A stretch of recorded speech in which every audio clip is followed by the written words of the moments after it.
બેટા કનેક્ટિવિટી તૂટી ગઈ છે.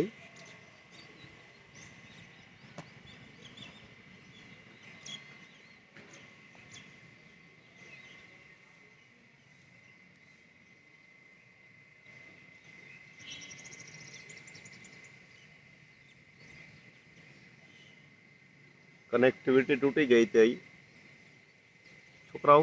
થોડુંક નેટવર્કનો પ્રોબ્લેમ છે, નેટવર્કનો. પણ હું માનું છું હવે વાંધો નહીં આવે.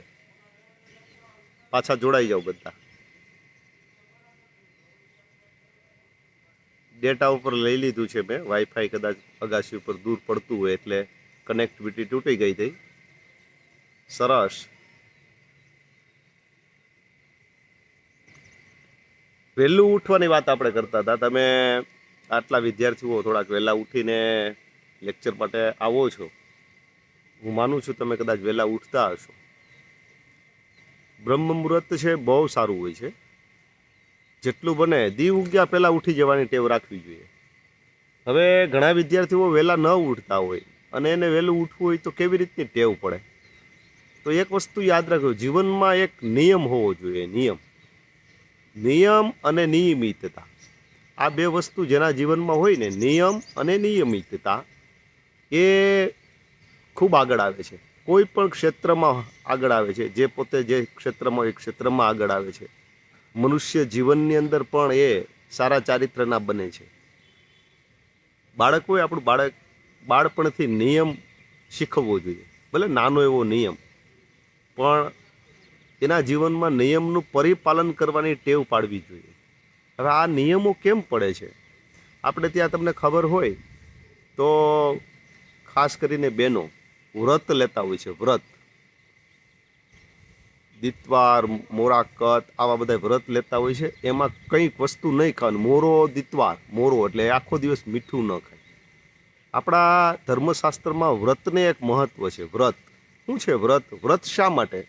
આપણે એને આખી જોડી દઈએ છીએ ધાર્મિકતા સાથે, પણ ખરેખર ધાર્મિકતા કરતાંય એ મનની ટ્રીટમેન્ટ છે. મનની ટ્રીટમેન્ટ, કે મનને કેવી રીતનું વાળવું, મનને કેવી રીતનું સમજાવવું. આપણું છે ને, માણસ છે ને, મનુષ્ય કહીએ ને, એ મનના કારણે આપણે મનુષ્ય છીએ. બીજી યોનિઓ છે, 84 લાખ યોનિઓ છે સૃષ્ટિની અંદર. એમાં માણસ થોડોક જુદો છે. માણસ શા માટે જુદો પડે છે? 2 હાથ છે એટલે, 2 પગ છે એટલે. આવું તો સૃષ્ટિમાં અન્ય પ્રાણીઓને પણ છે. માણસ 2 પગેથી ચાલે છે એટલે ઘણા બીજા પ્રાણીઓ છે 2 પગેથી ચાલે છે, એને 2 હાથ છે. કાગડાને 2 પગ છે, એવું નથી. પણ માણસ પાસે કંઈક વિશિષ્ટ વસ્તુ હોય. માણસ પાસે બીજી સૃષ્ટિના જે જંતુઓ છે, જીવ છે, પશુઓ છે, પ્રાણીઓ છે, એના કરતાં કંઈક જુદી વસ્તુ હોય માણસ પાસે. તો એ છે મન, માણસનું મન. મન શું કરે છે?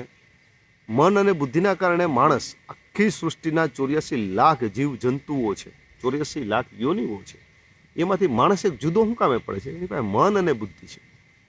મન દ્વારા માણસ સંકલ્પ કરે છે, ઈચ્છાઓ કરે છે, અને બુદ્ધિ દ્વારા એ જે ઈચ્છા કરે છે એને પ્રાપ્ત કરી લેવાની યોજનાઓ ઘડે છે.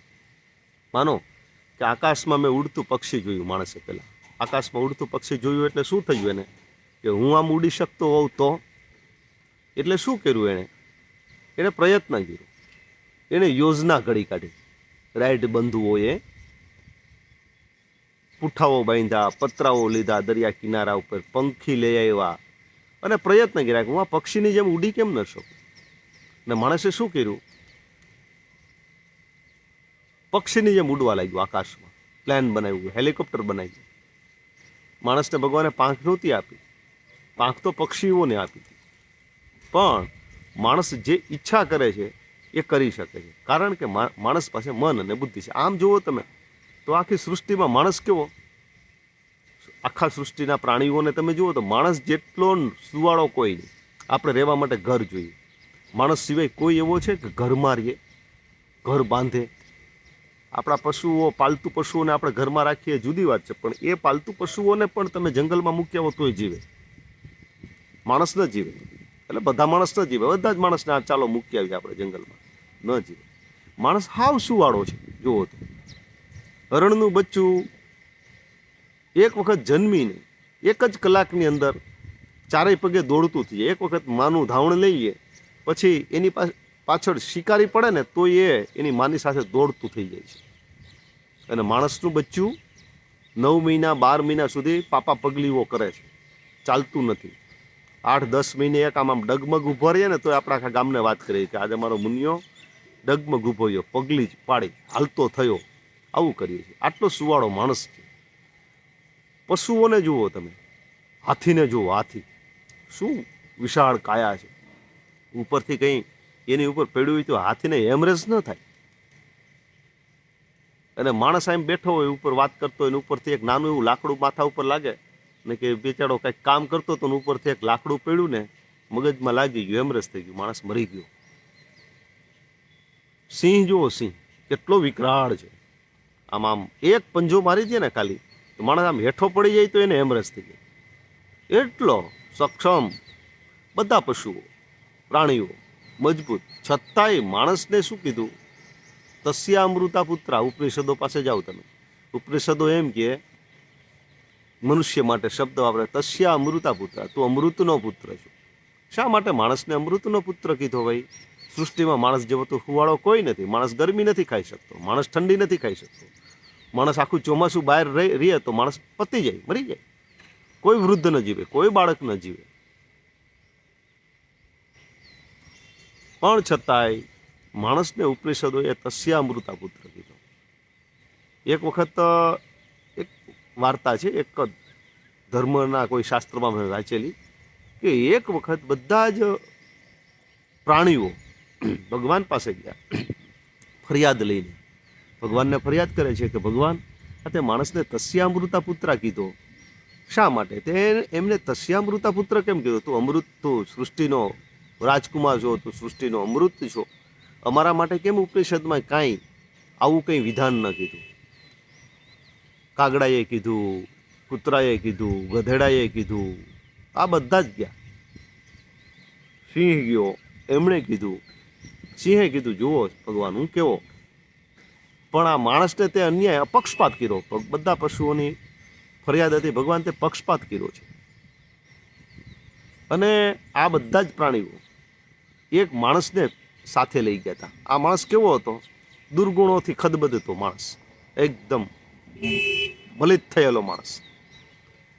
ભગવાન બધા પ્રાણીઓએ બતાવ્યો કે જો માણસ આ ભગવાન જો આ માણસ છે, આવો માણસ છે, આને તે તસ્યામૃતા પુત્ર. ભગવાને જોયો, એ માણસને જોયો, પશુઓને જોયા. પછી ભગવાને કીધું કે અચ્છા, તમે એક કામ કરો, બધા જાઓ, 10 વર્ષ સુધી પાછા પૃથ્વી ઉપર વહી જાઓ અને બધા જ સારા થઈને આવો. હું જોઈશ કોણ સારું થાય છે.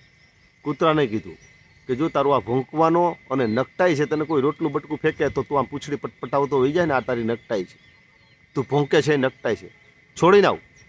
ગધેડાને કીધું કે આ તું જે ઉકરડા ફફોરે છે, સ્વમાનથી જીવતો નથી અને ભોંકે છે, એ બધું બંધ કરીને આવ. કાગડાને કીધું આ તારી કર્કશી બોલી છે. કાગડાએ શું કીધું હતું ભગવાનને કે ભગવાન મારી પાસે 52 પ્રકારની બોલી છે, એક કાં કરું તો બધા ઉડી જાય ને એક કાં કરું તો બધા ભેગાઈ થઈ જાય. આ માણસને નથી આવડતું. કૂતરાએ એમ કીધું તું મારી વફાદારી જુઓ ભગવાન, તમે વફાદારી કેમ ન જોઈ? આ બધાને ભગવાને કીધું કે તારા આ દુર્ગુણો બધા છે, કાઢીને આવો. બધા ગયા સૃષ્ટિમાં પાછા. 10 વર્ષ પછી પાછા આવ્યા. માણસને કીધું હતું ભગવાને કે જા તું પણ સુધરીને આવ, સારો થઈને આવ, આ તારા દુર્ગુણો જો, આ મેલી ચાદર છે એવું ઓઢીને નહીં આવતો, કાઢીને આવ. અને જ્યારે પાછા આવ્યા ત્યારે કૂતરાની અંદર જે નકટાઈનો ગુણ હતો એનો એ જ હતો, સુધરી ન શીખ્યો. ગધેડાની અંદર ભોંકવાનો અવાજ એ હતો, કાગડાની અંદર કર્કશતાની બોલી એ હતી, સિંહની અંદર વિકરાળતા એ જ હતી.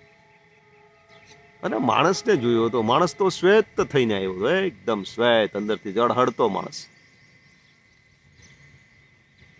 ગુણી થઈને આવ્યો હતો, બધા જ દુર્ગુણ છોડીને આવ્યો હતો. ભગવાને કીધું છે એટલે ભગવાને કીધું માણસ બધા પશુઓને કે જુઓ આ માણસને તસ્યા અમૃતા પુત્ર શા માટે કીધો? તમને એનું રહસ્ય ખબર પડી? કારણ કે બદલી શકે છે, તે બદલાવી શકે છે. એટલે માણસ પાસે શું છે? મન અને બુદ્ધિ છે. મન અને બુદ્ધિના કારણે માણસ સંકલ્પ કરી શકે છે અને પછી એ સંકલ્પને પાર પણ કરી શકે છે. મન દ્વારા સંકલ્પ થાય, સંકલ્પ એટલે ઈચ્છા. ઈચ્છા થાય છે માણસને. પશુઓમાં કોઈને ઈચ્છા નથી થતી. ભેંસને એમ થાય કે આજે તો લોકડાઉન થોડુંક ખુલ્યું છે તો ચલો આજ તો ચાંદલો પાવડર કરીને અને સુરજ ટોકીસમાં એક પિક્ચર મારી આવવું છે, જોઈ આવવું છે. આવું ન થાય, ભેંસને ન થાય, કૂતરાને એમ ન થાય ક્યારેય. આજ તો યાત્રા કરીએ, ચલો માધુપુર ઘેડનો દરિયો જોઈ આવ્યું. એને કૂતરાને એવું ન થાય. માણસને એકને થાય. એને બધાને ગુણ આપ્યો છે, પણ એક ગુણ આપ્યો છે અને એ જન્મજાત છે. જુઓ, પ્રકૃતિના બધા જ તત્વો પાસે કેવા ગુણ છે. પહાડ છે, જો સામે ગિરનાર ઊભો છે, બરાબર. તો ગિરનાર પાસે શું છે? ગિરનાર પાસે એક જબરજસ્ત અડગતા છે. એ અડગ થઈને ઊભો છે. કઈ તોફાનો આવે, કેટલાય વર્ષોથી અડીખમ ઊભો છે, હજારો વર્ષથી. કેટલાય આવ્યા, કેટલાય ગયા, પણ એ કેવો થઈને ઊભો છે? અડીખમ થઈને ઊભો છે. હલતો નથી તોફાનોની સામે. આ અડગતાનો એક ગુણ છે એની પાસે. પણ બીજો ગુણ એ નથી લેવો, ચડતી ચડતો ભગે, ચાલો ચાલતા રહીએ, તો એ એમને નહીં આવે. વૃક્ષ પાસે પરોપકારતાનો ગુણ છે. સમુદ્ર પાસે વિશાળતાનો, અફાળતાનો ગુણ છે. આ પ્રકૃતિના બધા ગુણ ઈશ્વરે આપેલા એમને છે. જ્યારે માણસને શું કર્યું? માણસને એકેય ગુણ નથી આપ્યું. માણસને ભગવાને મન અને બુદ્ધિ આપ્યા, બસ ખલાસ. મન અને બુદ્ધિ આપીને સૃષ્ટિમાં મૂકી દીધો જાતું. પછી માણસે શું કર્યું? અડગતાનો ગુણ એની પાસે નહોતો, પણ ધારે તો અડગતા લઈ આવે. આકાશ જેવી વિશાળતાનો ગુણ નહોતો, પણ માણસ ધારે તો એના હૃદયની અંદર એટલી વિશાળતા લઈ આવે. ક્ષમા આપી દે, મહાન થઈ જાય, રામ થઈ જાય. એની પાસે અફાળતાનો સમુદ્ર જેવો ગુણ નહોતો, પણ માણસ ધારે તો સંસારના કેટલાય રાગ દ્વેષોના જે સંસાર સાગર છે એની અંદર બેસી બધા સંબંધોને અફાટ રીતે સહન કરીને અને માણસ 100 વર્ષ સુધી જીવે. માણસ બની શકે છે, માણસ બનાવી શકે. આઈ કેન ડુ, હું બની શકું છું. આ ગુણ માણસ પાસે છે. એ સૃષ્ટિમાં બીજા કોઈ પાસે નથી. એની પાસે આઈડિયા છે ને, આઈડિયા એક માણસ પાસે છે. આઈડિયા એટલે વિચાર. ભેંસને માનો કે બાંધી દીધી હોય ખીલે, આખી રાતની ભૂખી ભેંસ હોય અને ઓછરીમાં નીણ પડી હોય, ઘાસ પડ્યું હોય, તો ભેંસને એવો વિચાર થાય કે આ ખીલો બાંધેલો છે, આ ખીલાની શું વિસાદ છે? આ ખીલાને ચાલ ખેંચી લઉં, કાં હાકર તોડી નાખું અને કાં ખીલો ઉપાડી લઉં અને ઓલી મકાઈ પડી છે એ ખાઈ લઉં. ઓલા બધા તો સૂતા છે. આવો ભેંસને વિચાર ન આવે. તમને એમ ક્યારેક થાય, સવારે ઉઠ્યા હોય કે ખીલો ઉપાડી નાખ્યો હોય ભેંસે, અથવા સાકર તૂટી ગઈ હોય અને ઓસરીની મકાઈ ખાઈ ગઈ હોય. આ અનાયાચે બને છે. આ બુદ્ધિથી નથી બનતું, અનાયાચે બને, અકસ્માતે બને છે, યોજનાપૂર્વક નથી બનતું. ચલો કે ભેંસને આમ હાકડથી બાંધી છે, ભેંસ જુએ કે મારી પાછળ નીણ પડી છે પણ સાકર ટૂંકી છે, મારું મોઢું તો પહોંચી નથી શકતું, એટલે ચલો મારો વાહિલો પગ છે ને, વાહિલા પગથી આમ કરીને નીણને થોડુંક નજીક ખેંચી લઉં, ખેંચતી ખેંચતી નજીક મારા ખીલા પાસે લઈ લઉં. આવો આઈડિયો ભેંસને આવે નહીં, પશુઓને કોઈને ન આવે, કારણ કે એની પાસે આઈડિયા નથી, વિચાર નથી. એની પાસે આંતરસૂઝ છે. એને તમે જંગલમાં છોડી હોય ને ખાડુમાંથી આવતી એકની એક વસ્તુ રોજ કરાવો ને, એકની એક વસ્તુ, તો એ તમારી શેરી કાયમી ગોતી લે, તમારા ઘર સુધી આવી જાય અને તમારા ખીલે ઊભી રહે. આ આંતરસૂઝ છે. આંતરસૂઝ અને બુદ્ધિમાં ઘણો બધો ફરક છે, સૂક્ષ્મ ફરક છે, ઘણો બધો મોટો પણ ફરક છે. એટલે માણસ કેવો છે? એને ભગવાને બીજું કંઈ ન આપ્યું, પણ મનને બુદ્ધિ આપી. અને મનને બુદ્ધિ આપી એટલે આખી સૃષ્ટિની જે વસ્તુ એને મેળવવી હતી મેળવી લીધી. પક્ષીને જોયું કે કેવું સરસ મજાનું પક્ષી આકાશમાં ઉડે છે. ચલને હું ઉડું, તો એણે હેલિકોપ્ટર બનાવી લીધું, એણે પ્લેન બનાવી લીધું. શું નથી કર્યું માણસે? ઇન્ટરનેટ, વાઈફાઈ, કોમ્પ્યુટર, મોટા મોટા મશીનો, હજારો માણસનું કામ એકલું મશીન કરે એવું કર્યું. સ્મૃતિ આપી. મધમાખી પાસે સ્મૃતિ છે ને એના કરતાં ઓછી ગીગાબાઇટ જીબી આપણી પાસે ઓછી છે. હાથી પાસે ખૂબ જાજી જીબી છે, આપણી પાસે ઓછી છે. છતાંય આપણને એમ લાગે કે જાજુ બધી સૃષ્ટિભરનું યાદ રાખવું, તો આપણે ગીગાબાઇટ મશીન બનાવ્યા, કોમ્પ્યુટર બનાવ્યા, હાર્ડ ડિસ્ક બનાવી, બધું જ એની અંદર આખી દુનિયાની માહિતી એની અંદર રાખી છે. એટલે તસ્ય અમૃતા પુત્ર. માણસ પાસે શું છે? મન અને બુદ્ધિ છે. મન છે ઈચ્છાઓ કરે, મન છે એ સંકલ્પ કરે છે, ઈચ્છાઓ કરે, અને પછી બુદ્ધિ એ ઈચ્છા કરેલી જે ઈચ્છા છે એને પાર પાડી દે છે. એની યોજના, ચલો આકાશમાં ઉડવું છે, આ ઈચ્છા થઈ, પછી નક્કી કરે કે આકાશમાં હું ઉડીશ, સંકલ્પ કરે, પછી શું કરે? પછી પ્રયત્ન કરે. પ્રયત્ન કોણ કરે છે? બુદ્ધિ કરે છે. બુદ્ધિ. અને એને આકાશમાં ઉડતો કરે. એટલે માણસ કેવો છે? ભગવાન નથી. માણસ ભગવાન નથી, પણ ભગવાનથી ઓછોય નથી. સમજાણું? આખી સૃષ્ટિમાં ભગવાનનો કોઈ હરીફ હોય ને તો માણસ છે. ભગવાનને એવું દેખાય છે કે આ માણસ મારો હરીફ છે. આ માણસ છે ને એ મારા જેવો બની શકે. આ માણસ છે ને પૂર્ણ બની શકે છે. એટલે ભગવાને શું કર્યું? માણસને તસ્ય અમૃતા પુત્રા કીધો કે તું અમૃતનો પુત્ર છે, તું બની શકે. નર અપની કરની કરે તો નરકા નારાયણ હો જાય. સમજાણું? એની પાસે કર્તૃત્વ શક્તિ એવડી મોટી છે માણસ પાસે કે ધારે કરી શકે. અને આ કર્તૃત્વ શક્તિ કાયમી આપણી જીવતી રહે, કાયમી આ કર્તૃત્વ શક્તિ આપણી જિંદાબાદ રહે. એટલે આપણા શાસ્ત્રોએ અમુક નિયમ હોય, આપણા શાસ્ત્રના એક એક મંત્ર, એક એક નિયમ હોય ને જે આપણા જીવનમાં ઉપયોગી હોય. આપણે મફતનું લેવાની ના પાડી. મફતનું લઈશ નહીં, મહેનત વગરનું લઈશ નહીં. તમે કુરાને શરીફ જુઓ, ભગવદ્ ગીતા જુઓ કે બાઇબલ જુઓ, કોઈએ મફતની લેવાની બધા શાસ્ત્રોએ ના પાડી છે. ભાઈ મફતનું નહીં લેતું. ઇસ્લામ ધર્મની અંદર જો વ્યાજવટું ખાવું, દલાલું ખાવું, શેર બજાર જે મહેનત વગરનું મળે છે, આ બધાની ના પાડી છે. આ નહીં કરવાનું. આપણા શાસ્ત્રોએ પણ મફતની લેવાની ના પાડી છે. કર્યા વગર કશું મળતું નથી, કરેલું ફોગટ જતું નથી. છે ને? કર્યા વગર મળશે નહીં અને મફતનું લઈશ નહીં ક્યારેય. મફતની લેવાની ના પાડી. શા માટે મફતની લેવાની ના પાડી? મફતનું મળી જાય તો શું કરે? તમે શેર બજારિયાઓને જોયા છે? શેર બજારિયાઓને 1 મિનિટમાં લાખો રૂપિયા કામી લેતા હોય. 1 મિનિટમાં લાખો રૂપિયા આવી જતા હોય ને 1 મિનિટમાં લાખો રૂપિયા જતા પણ રહેતા હોય. હવે જે માણસ કર્તૃત્વ વગર, એટલે કે મફતનું લાખો રૂપિયા મહેનત વગર, પરસેવો પાડ્યા વગર જેણે લઈ લીધા છે ને, એ માણસ પાસેથી બધું જતું રહ્યું, કરોડપતિ રોડપતિ થઈ ગયો. પછી એને કહેજો કે 100 રૂપિયાની મજૂરી કે નહીં કરી શકે, એ આત્મહત્યા કરશે. મજૂરી નહીં કરે. શા માટે? શા માટે? એની પાસેથી કર્તૃત્વ શક્તિ ક્ષીણ થઈ ગઈ. કર્તૃત્વ શક્તિ વહી ગઈ છે. હું કમાઈ શકું છું, હું કામી શકું છું, હું ટીપીએ ટીપે સરોવર ભરી શકું છું. આ વહી ગયું છે. અત્યારે આપણે મોટરથી પાણી પાતા હોય, ખેડૂતના દીકરા ખબર છે, મોટરથી પાણી પાતા હોય. મોટર આપણે અંદર સબમર્સિબલ મોટરથી. હવે તમને કોઈ કોર્સ ચાલુ કરવાનું કે ઓલા કોર્સ પેલા જૂના આવતા હોય આમ ખેંચવાના બળદ બાંધીને, તો આપણે હિંમત હારી જાય. આપણે કરી નથી કરવું, ભીખામરું રહેવું છે, પણ આવું નથી કરવું. જંગલમાંથી આપણે ફળ ફૂલ ખાવું, પણ આવી ખેતી નથી કરવી. પણ આપણા બાપ દાદા આવી ખેતી કરતા હતા, એ હકીકત છે. કારણ કે એની કર્તૃત્વ શક્તિ હતી. જેમ જેમ આપણે ઓછી મહેનતનું અને શોર્ટકટ લેવા માંડીએ, એમ આપણી કર્તૃત્વ શક્તિ ક્ષીણ થાય. ને મફતનું નહીં લેવાનું. મફતમાં બેઠા બેઠા મળે ને ના પાડી દેવાનું નહીં. ખલાસ થઈ જશે માણસ. કર્તૃત્વ શક્તિ ગઈ ને એટલે બધું. મફતની કોઈ વસ્તુ જીવનમાં એક વખત સંકલ્પ કરવાનો, મફતનું કંઈ નહીં લઉં.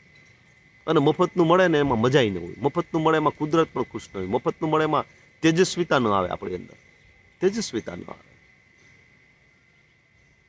મને યાદ છે એકવાર સરદાર વલ્લભભાઈ પટેલને કોઈ પત્રકારોએ પૂછ્યું હતું, જ્યારે સરદાર વલ્લભભાઈ પટેલ ગૃહમંત્રી હતા ત્યારે એને પૂછ્યું એક પત્રકારે, કારણ કે સરદાર વલ્લભભાઈ પટેલ ગૃહમંત્રી હોવાના નાતે એણે ત્યારે બધી ખેડૂતલક્ષી યોજનાઓ અને મજદૂર લોકોનું જીવન નિર્વાહ ચાલે એવી યોજનાઓ બહુ આપી હતી. કૃષિ યુનિવર્સિટી જુનાગઢ, દાંતીવાડા યુનિવર્સિટી, આણંદની અમૂલ ડેરી, ભાખરા નાગલ જેવા ડેમ, હીરાકુંડ જેવા ડેમ, આવું બધું બહુ બનાવ્યું હતું. ત્યારે કોઈ પત્રકારે એને સહેજે પૂછ્યું કે તમે આવું શા માટે ખેડૂતને વધારે પ્રાધાન્ય આપો છો, સામાન્ય માણસને પ્રાધાન્ય આપો છો, ઉદ્યોગોને કેમ એટલું બધું પ્રાધાન્ય નથી આપતા, નોકરિયાતને કેમ એટલું બધું પ્રાધાન્ય નથી આપતા, તમે ખેડૂત છો એટલે?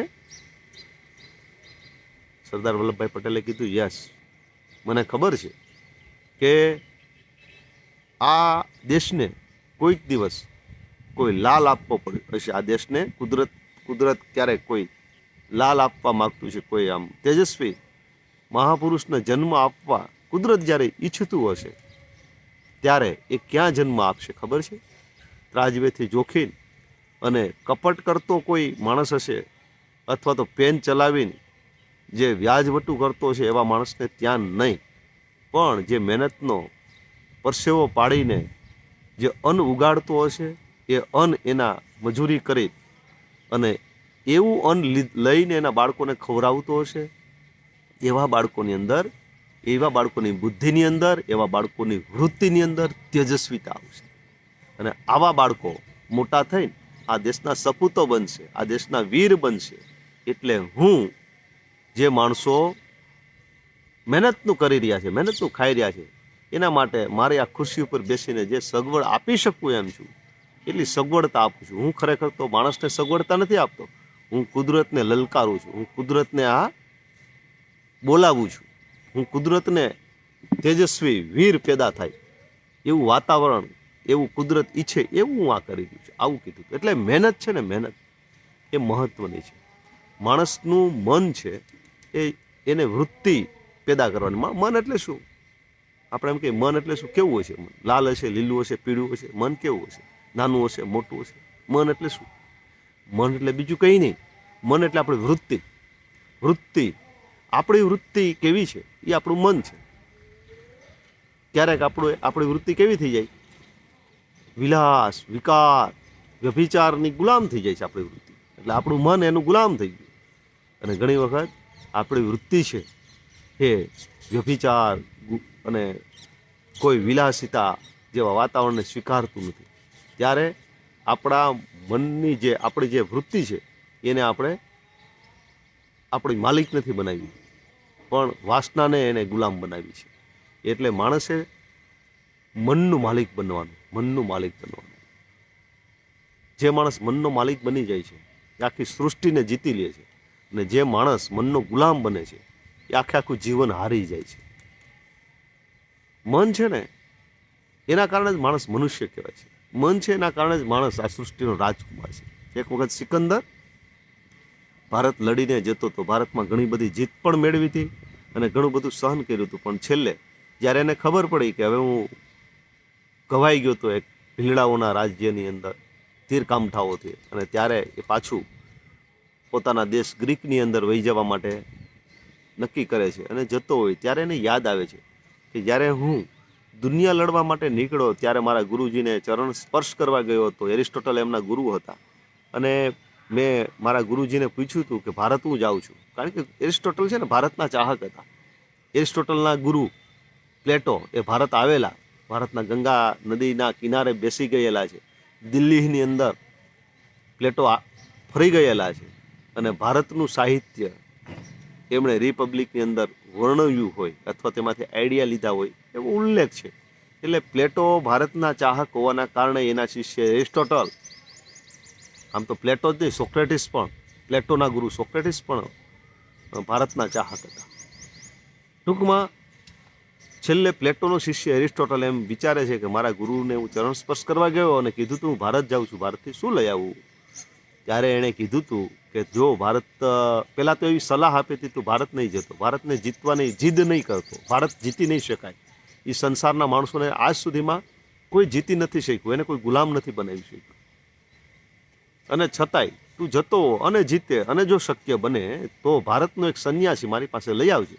મને ગિફ્ટમાં તું કંઈક આપવા માગતો હોય તો એક ભારતનો સંન્યાસી મને આપજે. જો ભારતનો સંન્યાસી આવી જશે મારી પાસે તો હું સમજીશ આખું ભારત મારી સામે આવી ગયું છે. એટલે સિકંદર એના સૈનિકોને કહે છે કે હવે આપણે પાછા ગ્રીક જઈએ છીએ અને મારા ગુરુએ જે મને સંન્યાસીની વાત કરી હતી એવો એક સંન્યાસી શોધી આવો. અને બધા સૈનિકો જાય છે સંન્યાસીની શોધમાં. ત્યારે એક આશ્રમની અંદર કે એક કુદરતના કોઈ પ્રકૃતિના ખોળે એક સંન્યાસી બેઠો છે સમાધિમાં સૂર્ય સ્નાન કરવા માટે. ત્યારે સૈનિકો એમને કહે છે કે ભાઈ ચલ, તું સંન્યાસી છો ને, તને લેવા આવ્યા છે. અને તને લેવા એટલા માટે આવ્યા છે કે હવે તારું નસીબ ખુલી ગયું છે. કારણ કે તને જે જહાંપના સિકંદર કહેવાય, રાજા છે, બાદશાહ છે, આખી સૃષ્ટિ, આખી પૃથ્વીને જેને જીતવાનો એક યશ લીધો છે, એવા રાજા સિકંદર તને યાદ કરે છે અને તને ખૂબ ધામધૂમથી એના દેશ લઈ જવા માગે છે. પેલો સંન્યાસી કે તારા સિકંદરને જો કામ હોય ને તો એને અહીંયા મોકલ. અમારી સંસ્કૃતિમાં જેને કામ હોય એ જાય છે એની પાસે. મારે તારા સિકંદરનું કંઈ કામ નથી. એ ગમે એવડો મોટો બાદશાહ હોય, હું એને બાદશાહ નથી માનતો. એને કામ હોય તો અહીંયા મોકલ, હું એમ આવવાનું નથી. સિકંદરે કીધું તું એના સૈનિકોને તમે ખૂબ આદરપૂર્વક એને લઈ આવજો. એટલે સૈનિકો પાછા આ પ્રશ્ન આ સમસ્યાની વાત કરે છે કે ભાઈ એ આવવા નથી માગતો. એમ કહે છે કે સિકંદરને કામ હોય તો અહીંયા આવે.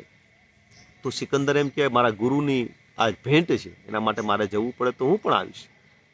સિકંદર એ સંન્યાસીની સામે ઊભો રહે છે અને કહે છે, એ સાધુ, એ સંન્યાસી, તારી સામે જો આજે કોણ આવ્યું છે, જેને મળવા માટે, જેને જોવા માટે આખી દુનિયા વાતો કરે છે, એક સ્વપ્ન જુએ છે. એ સિકંદર આજે તારી આંગણે આવ્યો છે અને તારું સ્વાગત કરે છે, તારું અભિવાદન કરે છે. તું આવ, અમારી સાથે આવ, તને અમે ખૂબ મહેમાનીથી, તને ખૂબ અમે માનપૂર્વક, સન્માનપૂર્વક અમે અમારા દેશમાં લઈ જઈશું. એટલે એ સંન્યાસી કહે છે, કોણ રાજા, કોણ સિકંદર, કોણ બાદશાહ, કોણ જહાંપના? તું જહાંપના છો? તું આ પૃથ્વીને જીતનારો માણસ છો? અરે તું તારી જાતને તો ઓળખ. એના ગુરુના ગુરુએ કીધું તું તારી જાતને ઓળખ. સોક્રેટીસે, ધેય સેલ્ફ, તું તારા આત્માને ઓળખ. એટલે સિકંદર કે તું તારી જાતને તો ઓળખ. કોણ છો તું? તે દુનિયા જીતી છે એવો તારો ભ્રમ છે. તું તારી જાતને જીતી નથી શકી. તું તારા મનનો ગુલામ છો. અને તારે સાચો રાજા જોવો છે? કોણ છે રાજા? કેવો હોય રાજા? તો જો મારી સામે, જો આ બેઠો હું. સાચો રાજા હું છું, તું નથી. મનનો માલિક હું છું. મારા મનને ક્યાંય મેં વ્યભિચારમાં, વિકારોમાં, મન તો ઈચ્છાઓ કરે પણ મનને મેં જવા નથી દીધું. અને તારા મને એવી એક મહત્વાકાંક્ષા ઈચ્છી કે આ સૃષ્ટિનો રાજા હું થાઉં, આ સૃષ્ટિનો ભોગ, આ સૃષ્ટિનો ધન, આ સૃષ્ટિનો વૈભવ હું લઉં. અને તું હાલી નીકળો અને કેટલાય માણસોની કતલ કરી. તું તો હત્યારો છો. તું રાજા કેવો? પેલો સિકંદર સાધુને પગે લાગે છે, નમસ્કાર કરે છે અને અભિભૂત થઈને જુએ છે કે આણે તો મારી ખરેખરની વાર્તા કહી દીધી, મારી વાસ્તવિકતા કહી દીધી. અને એને એરિસ્ટોટલના શબ્દ યાદ આવે છે કે તારી તાકાત નથી એ સંન્યાસીને તું અહીં લઈ આવીશ. તે ભારતે જોયું નથી અને ભારતનો સંન્યાસી જોયો નથી. ત્યારે એને નમન કરે છે અને છતાંય કે એક ભિક્ષુક મને ગણે તો ભિક્ષુક, ગુલામ ગણે તો ગુલામ, પણ હું આ નાસિર તારા માટે શું મદદ કરી શકું? તને હું કંઈક આપવા ઈચ્છું છું. શું આપું? તમે કયો, હું તમને કંઈક આપીને જાઉં. ત્યારે એ સાધુ દિગંબર હતો, કપડું પણ પહેર્યું નહોતું, એક તુમડું બાજુમાં પડ્યું હતું એમની પાસે. શું જોઈએ એને? જેને જોતું જ નથી એને તમે શું આપી શકો? ત્યારે એ સાધુએ એમને કીધું કે એક ભિક્ષુક, ખડખડાટ હશે છે, એક ભિક્ષુક, એક સિકંદર, એક જહાંપના, એક બાદશાહને એમ કહે છે કે તારે શું જોઈએ છે? તું તો ભિક્ષુક છો, હું રાજા છું. અને છતાંય તને કંઈક એમ આત્મસંતોષ લેવો હોય, મને કંઈક આપવાનું તને કંઈક ઈચ્છા થતી હોય અને આત્મસંતોષ લેવો હોય તો તું જ્યાં ઊભો છો ત્યાંથી હટી જા. હું સૂર્ય સ્નાન કરવા બેઠો છું, ત્યાંથી મને સૂર્યનો પ્રકાશ મળી રહ્યો છે. એની વચ્ચે તું આવીને ઊભી ગયો છે, ત્યાંથી તું હટ એટલે મને સૂર્યનો પ્રકાશ મળે. આ મન હતું સાધુનું. આ મન છે મનનો માલિક. જે મનનો માલિક છે એ રાજા છે. જે મનનો ગુલામ છે એ રાજા હોવા છતાં રાજા નથી. અને જે ખરેખર દુનિયાવી રાજા નથી પણ મનનો માલિક છે એ સાચો રાજા છે. એટલે બનવાનું, મનનું માલિક બનવાનું. મનનું માલિક બનવું હોય તો કેવી રીતનું કરવાનું? બુદ્ધિ, સાત્વિક બુદ્ધિ. આપણી અંદર શું છે? આપણા શાસ્ત્રમાં શું છે ખબર? એક રથનું ઉદાહરણ છે, તમે સાંભળ્યું હશે. રથનું ઉદાહરણ છે. કેવી રીતનું છે? 5 ઘોડાઓ જોડેલા છે એક રથને. 5 ઘોડાઓ છે અને એમની જે રસી છે, એમની જે લગામ છે એ એક સૈનિકના હાથમાં છે અને સૈનિક આ લગામ લઈને ઊભો છે. આવું એક રૂપક છે. આ 5 ઘોડાઓ છે, 5 ઇન્દ્રિયો છે, આંખ, નાક, કાન, જીભ, ત્વચા. આ 5 ઇન્દ્રિયો છે અને પેલી લગામ, આ 5 ઘોડાઓ છે, 5 ઇન્દ્રિયો છે અને એમાંથી લગામ આવેલી છે એ મન છે. લગામ છે, મન છે. અને જે સારથી ઊભો છે ને, સારથી બેઠો છે ને, જેના હાથમાં લગામ છે, એ બુદ્ધિ છે. એ બુદ્ધિ છે. એટલે જો બુદ્ધિ આપણી સાત્વિક બુદ્ધિ રહે ને ત્યાં સુધી તો એ લગામ બરાબર કંટ્રોલમાં રહે. પણ જ્યારે બુદ્ધિ સાત્વિક ન થાય, તામસી બુદ્ધિ થઈ જાય, રાજસી બુદ્ધિ થઈ જાય, સિકંદરની જેમ રાજસી બુદ્ધિ થઈ જાય, જ્યારે આખા જગતનો વૈભવ મારે ભોગવવો છે અને માણસ લાલચ, લોભ, રાગ, દ્વેષ, અહંકારની અંદર વિચ્છિદ થઈ જાય, એનો ક્ષય થવા લાગે, ત્યારે પેલી લગામ છે એ ઢીલી થઈ જાય. એટલે મન એના હાથમાં નથી રહેતું. પછી લગામ છે એ મન છે, એ મન એના હાથમાં રહેતું નથી. પછી મન એમ કે ચલ અહીંયા જા એટલે અહીંયા જાય, ચલ અહીંયા આટો માર એટલે આટો માર, આમ કર એટલે બુદ્ધિ એ જ કરે.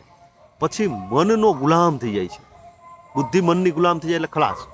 લગામ ઢીલી થઈ જાય એટલે શું થાય? લગામ ઢીલી થઈ જાય એટલે ઓલા ઘોડાઓ દોડશે.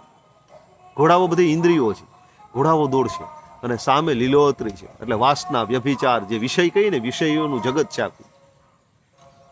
ઘોડા માટે જે હામું ઘાસ દેખાય છે, ઘોડાઓ ક્યાં દોડે? ઘાસ ખાવા માટે.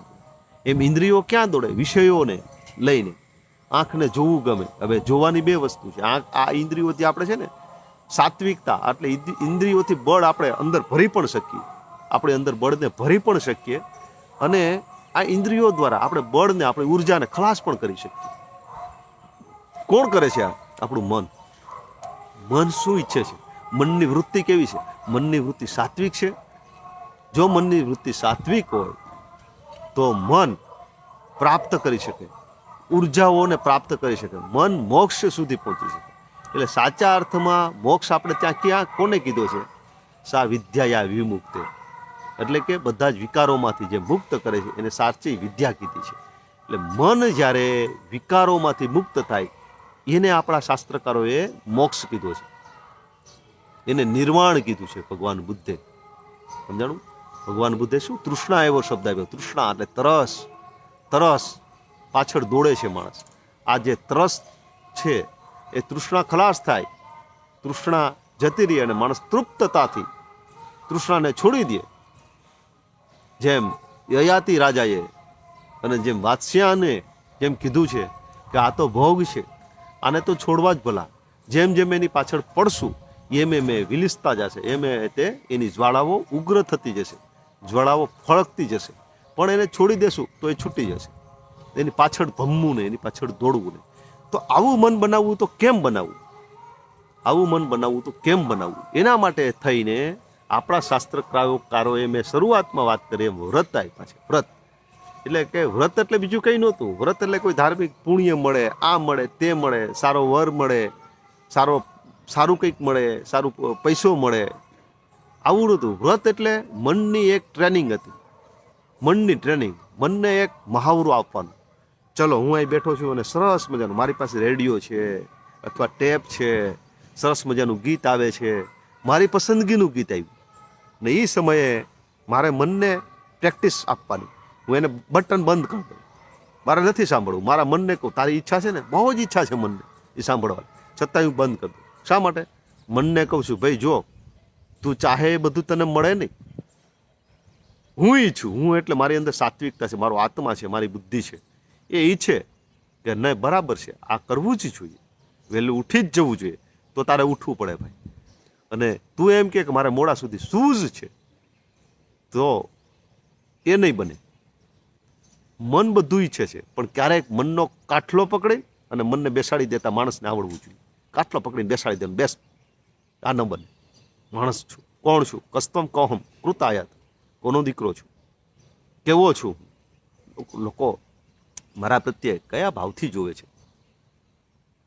અને આ રીતનું માણસે મનને વ્રત દ્વારા પ્રગમનશીલ, પ્રોગ્રેસિવ અને વિકસિત કરવાનું મનને. એટલે વ્રત હતા. આપણે તો વ્રત લઈએ તો કેનું અડદની દાળ નહીં ખાવ, આવું વ્રત લઈએ છીએ. અડદની દાળ નહીં, અડદની દાળ તો ભાઈ ભાવતી ન હોય કોઈ. એટલે એમ નહીં, શું ભાવે છે મને? ફરસાણ બહુ ભાવે છે, અને એમાંય ભજીયા તો મને બહુ ભાવે છે. વ્રત લઉં, ભજીયા નહીં ખાવ. અને હું ક્યાંક જાઉં ત્યારે એમ કે આરો ગરમ ગરમ ભજીયા છે ભાઈ, એવી ચટણી, છાશ ને લીલી ડુંગળી અને હિંગ નાખીને આપણે ખાઈએ, તો હું વિચારું છું મારે તો વ્રત છે. બધું છે, ભજીયા છે, હિંગ છે, ડુંગળી છે, મિત્ર છે, અથવા જ્યાં મહેમાન થઈને બેઠો છું જ્યાં મને ન ભાવતા ચૂરમાના લાડુ છે, અડદની દાળ છે, રોટલો છે, રીંગણાનું શાક છે અને ભજીયા છે. આ એકેય મને આમાંથી એક જ ભજીયા ભાવે છે, પણ છતાં ભજીયાનું વ્રત છે એટલે ના ભાઈ ભજીયા આમાંથી લઈ લો, મારે વ્રત છે, હું નહીં ખાઉં. અહીંયા મન પ્રેક્ટિસ, મનને આ પ્રેક્ટિસ છે, બીજું કંઈ નથી. પ્રેક્ટિસ આપવાની, મનને શીખવાડવાનું કે આ જો ભજીયા આજે આવ્યા, કાલ તો બીજું કંઈક આવશે. પરિસ્થિતિ હશે તારે આ કબજામાં, વિષય હશે, બધું જ હશે, એકાંત હશે, બધું જ હશે. ત્યારે પણ તારે નિર્ણય લેવાનો છે. આ નિર્ણય લેવા પહેલાં ત્યારે તું હારી ન જા, ત્યારે તું લપસી ન જા. એટલા માટે થઈને તારા મનને પાવરફુલ કર, પ્રેક્ટિસ આપ. વ્રત એટલે પ્રેક્ટિસ છે. એટલે અને પ્રેક્ટિસ આપણે કરવી હોય તો ક્યારે થાય, કેટલી કરવી પડે પ્રેક્ટિસ. મેં પહેલાં તમને ફિલોસોફિકલ વાત કરી, શાસ્ત્રોની વાત કરી. આપણે મનની શું મહત્વ છે. મન એટલે મનુષ્યનું બધું સર્વસ્વ છે. મનને બહુ સાચવવું જોઈએ. મન ગયું એટલે ગયો માણસ. પણ મનને પ્રેક્ટિસ આપવા માટે તમે જોજો, વિજ્ઞાન એવું કહે છે, મનોવિજ્ઞાન એવું કહે છે કે કોઈ પણ વસ્તુ, માનો હું તમને એક ઉદાહરણ આપું, એક દાખલો આપું કે તમારે બપોરે સુવાની ટેવ છે, દિવસના સુવાની ટેવ છે, અને સવારે મોડા ઉઠવાની ટેવ છે, થોડી વહેલા ઉઠતા નથી, સાંજે મોડા સુધી જાગવાની ટેવ છે. આ 3 ટેવ છે, તમારે આ બંધ કરવી છે. તો શું કરવાનું? આ કોઈ પણ ટેવ હોય છે, XY, તમારી જે ટેવ હોય એને તમે યાદ કરજો. તો શું કરવાનું? ટેવ કેમ પડી છે પહેલાં જુઓ, ટેવ કેમ પડી છે. તમે કાયમી પહેલાંથી સૂતા નહીં, તમે એક દિવસ સૂતા હશો, કોઈક દિવસ બપોરે સૂતા હશો. દિવસમાં સૂવું એને વ્યસન કીધું છે, દિવસનું ન સૂવું જોઈએ, છતાંય તમને ગમતું તો નથી, મનથી નથી ગમતું. તમને મનથી એમય થાય મારે વહેલું ઉઠવું છે, તમને મનથી તો એમય થાય મારે વહેલું સૂઈ જવું છે. આ બધા તમારા સંકલ્પ છે, પણ તમે સંકલ્પમાં પાર પડતા નથી, સફળ થતા નથી. શા માટે સફળ નથી થતા? વિચારો. આવું બધું બન્યું ક્યારે? આ ઘટના બની ક્યારે એવું થયું કે તમે સૂતા તો કાયમી પહેલાં સૂતા નહીં, એક દિવસ સૂતા હશો. એક કામ કરીએ ને આપણે, એ બીજે દિવસે કામ પાછું થવા માટે પ્રયત્ન કરે. એટલે એક દિવસ સૂતા હોય ને, બીજા દિવસે થોડુંક એમ થાય આજ ઊંઘ આવે થોડું, કારણ કે એક દિવસ સૂતા, બીજા દિવસે સૂવું. એટલે શું થયું? એક કામ કર્યું ને, એ બીજે દિવસે કામ કર્યું, એટલે એ ટેવ છે ને દ્રઢ થઈ. એ ટેવ મહાવરો હતો, એક દિવસ કર્યું એનું દ્રઢીકરણ થયું, પુનરાવર્તન થયું. ટેવ કેમ પડે? દ્રઢીકરણ, પુનરાવર્તન થાય. અને પુનરાવર્તન જેમ પુનરાવર્તન થાય એમ ટેવનું દ્રઢીકરણ વધે. એક દિવસ સૂતા, પછી બીજા દિવસે સુવાનું મન થયું, એટલે પુનરાવર્તન. બીજા દિવસે સૂતા એટલે સુવાની ટેવ હતી ને દ્રઢ બની, એટલે ત્રીજા દિવસે તમને અવશ્ય ઊંઘ આવશે. એટલે ત્રીજા દિવસે તમે સૂઈ ગયા, માનો કે કામ આવ્યું જ ન સૂતા, તો ચોથે દિવસે તમને ઓલા 2 દિવસની ટેવ છે, એટલે ચોથે દિવસે તમને થોડુંક તો યાદ આવશે. એટલે ચોથે દિવસે પાછો ટાઈમ મેળવ્યો, સૂઈ ગયા. પાછા 5મા અને 6ઠે દિવસે ન સૂતા, પાછી 7મે દિવસે તમને ટેવ પડી છે, એનો મહાવરો થઈ ગયો છે, 1-2 વખત દ્રઢીકરણ થઈ ગયું છે. એટલે 7મે દિવસે પાછું એમ કરતા બપોરે સુવાની ટેવ પડી ગઈ, અથવા મોડા ઉઠવાની ટેવ પડી ગઈ. એક વખત મોડા ઉઠ્યા પછી આ બધી ટેવ પડી ગઈ.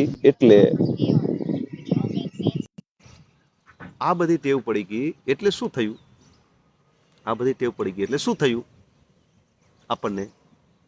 આપણે સૂતા થઈ ગયા. આ ટેવ વિશે એવું કહેવાય, 21 દિવસ સુધી તમે કોઈ પણ વસ્તુનું પુનરાવર્તન કરતા રહ્યો, એટલે એનું દ્રઢીકરણ એવું દ્રઢ થઈ જાય કે 22મે દિવસે ટેવ પડી જાય છે. હવે જે રસ્તેથી આપણને ટેવ પડી, એ જ રસ્તેથી આપણે ટેવ કાઢવાની. એટલે કે મારે દિવસનું નથી સૂવું આજે, પહેલો દિવસ, પહેલી ટેવ પાડવાની. આપણે ટેવ જ પાડવી છે, ઓલી ખરાબ ટેવ હતી, હવે સારી ટેવ પાડવી છે, દિવસે ન સૂવાની ટેવ. એટલે તમે એક દિવસ જાગશો એટલે મન આમ ચક્કરી મારશે, સૂવું જ પડશે, એટલું બધું આમ થશે ને. પણ તમારે કૂદકા મારવાના, બાથરૂમમાં જઈને નાહવાનું, અગાસી પર ચડી જવાનું, ગમે એમ કરીને એક દિવસ કાઢી નાખો, નહીં સૂતા. કોઈ પણ ટેવ, અથવા તો વહેલું ઉઠવાનું હોય બ્રહ્મ મુહૂર્તમાં, તો એક દિવસ તમને ગમે એમ થાય ઉઠી જ જાઓ. વહેલું સૂઈ જવાની ટેવ ન પડે તો કાંઈ વાંધો નહીં, વહેલા ઉઠી જાઓ અને દિવસના સૂવો નહીં. એટલે ક્યાં જાઓ? સાંજે ઊંઘ આવશે, ઝોલા આવવા મળશે, વહેલા સુઈ જ જાઓ. એક દિવસ આવું કરો, મહેનતે કરો. મને ખબર છે ખૂબ તકલીફ પડશે. પછી બીજા દિવસે એક માઇનોર તકલીફ ઓછી પડશે. બીજા દિવસે આ કરશો ને, માઇનોર ઓછી તકલીફ પડશે, કારણ કે એ ટેવ પડે. બીજા દિવસે આવું કરો, ત્રીજા દિવસે એનાથી ઓછી ટેવ પડશે. દ્રઢીકરણ, મહાવરો કરતા જાઓ. ચોથે દિવસે, 5મે દિવસે, 6ઠે દિવસે, 7મે દિવસે, 21 દિવસ સુધી તમે જે કામ એક ધારું કરશો ને, એ 21 દિવસે એનું દ્રઢીકરણ દ્રઢ થઈ જશે. પુનરાવર્તન કરતા 21 દિવસે પહોંચી ગયા. 22મા દિવસે ટેવ પડી જાય. 22મે દિવસે તમારે સૂવું હોય તો તમે સૂઈ નહીં શકો, ટેવ પડી જાય. 21 દિવસ સુધી એને આમ પકડી રાખવાની. અને પછી શું કરવાનું? હજુ બાકી છે. 21 દિવસ પછી 90 દિવસમાં 90મા દિવસ સુધી એની ઉપર થોડોક ભય રહેશે. ક્યારેક તમને ટાઈમ મળી જાય, અનુકૂળતા મળી જાય તો સુવાનું મન થઈ જશે. તો 90 દિવસ સુધી એલર્ટ રહેવાનું, સાવધાન રહેવાનું. અને 90 દિવસ સુધી તમે નીકળી ગયા એટલે પછી એ દ્રઢીકરણ બની ગયું, પછી ટેવ પડી ગઈ. 90 દિવસ સુધી સંભાળવાનું. 21 દિવસે ટેવ પડી જાય પછી હુવા માટે તમને તકલીફ નહીં પડે. ચલો બપોરે હુવું જ પડશે એવી તકલીફ નહીં પડે. પણ ધ્યાન રાખવાનું કે હજુ 90 દિવસ નથી થયા ભાઈ, સુવાનું નહીં. સુઈ તો પાછી ટેવ ચાલુ થઈ જશે. સમજાણું? એટલે મનને આપણે મજબૂત કરવા માટે શું કરવાનું? મન આપણું મુખ્ય છે. મનને ક્યારેય ગુલામ નહીં કરવાનું, મનને ક્યારેય પશુ નહીં થવા દેવાનું. મનને માણસ જેવું, દેવ જેવું બનાવવાનું. મનના કારણે જ આપણે દેવ અથવા દાનવ થઈએ. દેવ અને દાનવમાં ફરક શું હોય? રાક્ષસ અને દેવતા લોક છે એની અંદર ફરક હોય, મનનો ફરક હોય, વૃત્તિનો ફરક હોય છે. આ વૃત્તિ એટલે મન. વૃત્તિ હોય ને, વૃત્તિ આપણે મૃત્યુ પામીને બીજા જન્મમાં જઈએ ને, પૂર્ણ જન્મ અને પૂર્વ જન્મમાં આપણે માનીએ છીએ. આમાં આપણી સાથે શું આવે છે ખબર? માત્ર વૃત્તિ આવે છે. આપણું ધન સંપત્તિ, બેંક બેલેન્સ કંઈ નથી આવતું, માત્ર વૃત્તિ આવે છે બીજા જન્મની અંદર. એટલે તો જો ને, કોઈ જન્મીને શંકરાચાર્ય હોય અને કોઈ જન્મીને બળાત્કાર પણ કરે છે યુવાન થઈને તરત. કોઈ 32 વર્ષે શંકરાચાર્ય જેવા, વિવેકાનંદ જેવા 39 વર્ષે મૃત્યુ પામે છે, છતાંય ક્ષણભરની જિંદગીને યુગ સંભારણા બની જાય છે. અને કોઈ માણસ 100 વર્ષ જીવીને ખરી ભાંગીને કટકો નથી કરતો, કોઈ ઇતિહાસને યાદ નથી કરતો. એટલે આ માણસ મરે છે એની વૃત્તિ મરતી નથી, મન મરતું. મન બુદ્ધિ તો આગલા જન્મમાં પાછા એના મળે છે. એટલે એને પ્રોગ્રેસિવ કરવાનું મનને, કારણ એ મળે છે. એટલે તો આપણામાં કહેવાય કે ધન વહી ગયું તો ચિંતા કરતા નહીં, ગયું તો ગયું, પાછું કામી લેજો, કમાઈ જશે. આરોગ્ય ગયું તો થોડીક ચિંતા કરજો, કારણ કે એ તમને 100 વર્ષ સુધી કામમાં આવે. પણ તમારું મન એટલે કે કેરેક્ટર ગયું તો તમે માથે હાથ મૂકી, પોક મૂકીને રડજો, કારણ કે તમારું સર્વસ્વ વહી ગયું. તમારા જન્મ બધા બગડ્યા. હવે તમે કદાચ મનુષ્ય યોનિમાંથી નીકળી જશો અને પાછા ખદબદતી કીડા કાચળની યોનિમાં પાછા જતા રહેશું. એટલે મનને સાચવવાનું, એટલે તો આપણે વિચાર, વાણી ને વર્તન એને સાચવવાનું. શાસ્ત્રોએ કીધું એને પવિત્ર રાખવાના. વિચાર, વાણી ને વર્તન ક્યારેય બગડવા નહીં દેવાનું. એક વખત મન જેટલો ખરાબી વિચારાઈ ગયું ને, જેટલી જગ્યાએ જેટલું દૂર ગયું ને ખરાબ વિચારો કરતું, બીજી વખત આરામથી ત્યાં પહોંચવાનું છે. માણસ છે ને, યુવાન થતો હોય ને, તરુણાવસ્થામાં વિચારે, અરે આવું વિચારે, આવું તો પાપ લાગે, આવું ન વિચાર. પણ છતાંય ક્યારેક પરિસ્થિતિ, ક્યારેક એવી વિલાસતા, ક્યારેક એવું કંઈક દ્રશ્ય જોઈ લીધું હોય અને મનની અંદર એવું ખરાબ આવી જાય અને એવું વિચારવા લાગે છે, ખરાબ જેવું ન વિચારવું જોઈએ એવું વિચારવા લાગે છે. અને પછી એક વખત તો એને પ્રાયશ્ચિત લાગે, એને ગુનાહિત લાગણી થાય કે આવું મેં વિચાર્યું. પણ પછી કાયમી વિચારવા મળે છે જેમ જેમ જેમ સમય જાય. શા માટે? કે એને પછી ટેવ પડી ગઈ છે. એટલે વિચાર, વાણીને વર્તનને તો ક્યારેય અપવિત્ર થવા જ નહીં દેવાનું. મિત્રો, જેની પાસે આ શીલ કહેવાય, આ ચારિત્ર કહેવાય, વારંવાર એટલા માટે વાત કરું છું કે આ ચારિત્ર જેની પાસે હશે ને, શીલ જેની પાસે, એની પાસે આખી પ્રકૃતિ હશે, એની પાસે આખું કુદરત હશે, એની પાસે ઈશ્વર હશે, એની પાસે દુનિયાનું કોઈ તાકાત નહીં હોય ને તો એની પાસે બધી સર્વસ્વ તાકાતવાળો એ માણસ હશે.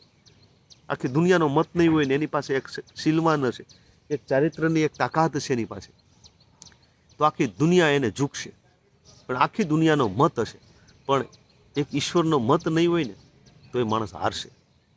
સબ કુછ પાકર સબ કુછ ખોયા, કબીરે કે કોઈ કીધું, સબ કુછ પાકર સબ કુછ ખોયા, जिसकी खुदा पर थी, जिस सब कुछ पाकर सब कुछ खोया, जिसकी दुनिया पर थी नजर, और सब कुछ खोकर सब कुछ पाया, जिसकी खुदा पर थी नजर.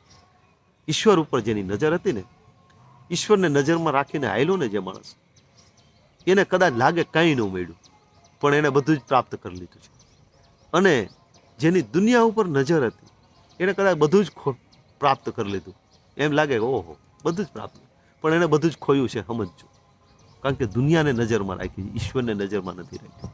એટલે મનને સાચવવાનું, મનને નિયમમાં રાખવાનું, મનને નિયમિત રાખવાનું.